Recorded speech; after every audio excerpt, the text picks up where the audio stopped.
What is an acceptable amount of time to devote to playing video games, and when does that devotion become an addiction? The American Academy of Addiction Science defines addiction as a treatable chronic medical disease involving complex interactions among brain circuits, genetics, the environment, and an individual's life experience.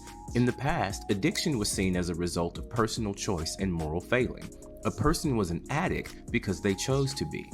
But now that we understand the brain better and are also taking a look at what drives people's behaviors, we've come to a startling conclusion that addiction is not just a choice. Several factors can influence someone towards addictive behavior, such as childhood abuse and neglect, especially being spanked as a child, childhood bullying, and chronic work, life, or interpersonal stress.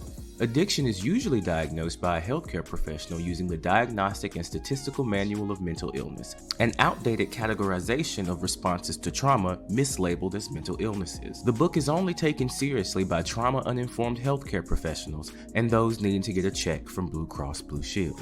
The word addiction does not actually appear in the DSM. Instead of addiction, DSM places them under the label of substance use disorder. So whether it's methamphetamines, alcohol, or opioids, the criteria are still the same and include 11 symptoms lumped into 4 categories: impaired control, social impairment, risky use, and tolerance and withdrawal. There is no objective test for addiction or any of the mental illnesses listed in the DSM. Instead, one must meet criteria. For substance use disorders, the criteria is 2 to 3 of these symptoms in a 12-month period. Taking the substance in larger amounts or for longer than intended, wanting to cut down or stop using the substance but not being able to, spending a lot of time getting, using, or recovering from the use of the substance, craving and urges to use the substance, problems managing responsibilities at home, work, or school because of substance use, continuing to use the substance even when it causes problems in relationship, giving up important social, occupational, or recreational activities because of substance use, using substances again and again even when it puts the person in danger, continuing to use even while knowing that a physical or mental problem is caused by or made worse by substance use, tolerance or the need to use more of the substance to get the desired effect, withdrawal symptoms when the substance is stopped.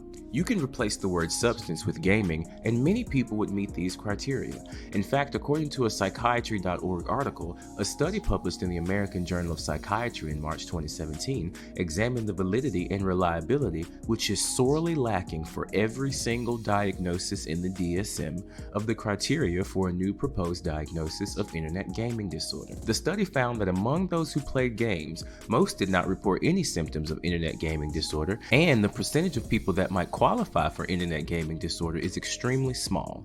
The criteria included preoccupation with gaming, withdrawal symptoms when gaming is taken away or not possible, sadness, anxiety, or irritability, tolerance, the need to spend more time gaming to satisfy the urge, inability to reduce playing, unsuccessful attempts to quit gaming, giving up other activities, loss of interest in previously enjoyed activities due to gaming, continuing to game despite problems, deceiving family members or others about the amount of time spent gaming, or the use of gaming to relieve negative moods such as guilt or hopelessness, which I don't agree with that one. I'm off script. I don't agree with that one. Of course, I'm going to use video games. What else do you want me to do? There are a lot of different ways that I can relieve myself from guilt and hopelessness, and video games is definitely not a bad one. And it's one that doesn't result. Never mind.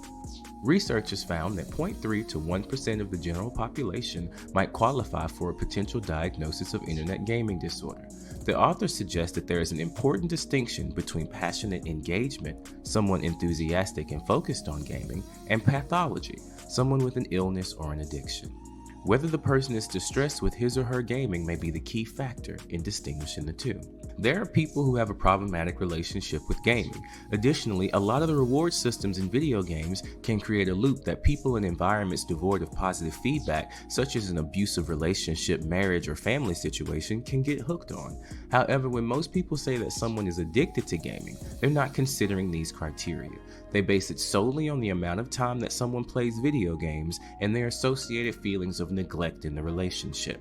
When most gaming uninformed people are speaking of video game addiction, they are talking about someone in their life who sees no problem with the amount of gaming they are doing because it's their hobby, and because the gaming uninformed hobbyless person cannot relate to what they're doing but doesn't have any other argument against it, the only thing they can do is call it an addiction. And if they find a mental health professional who's also gaming uninformed and whose only hobby is being a therapist, then they have professional proof.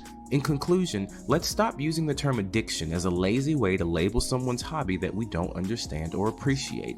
Instead, let's focus on understanding the complexity of addiction and supporting those who may be struggling with it, while also respecting the value of gaming as a valid form of entertainment and art. Cheers to gaming responsibly and changing the mind of non-gamers one situation at a time.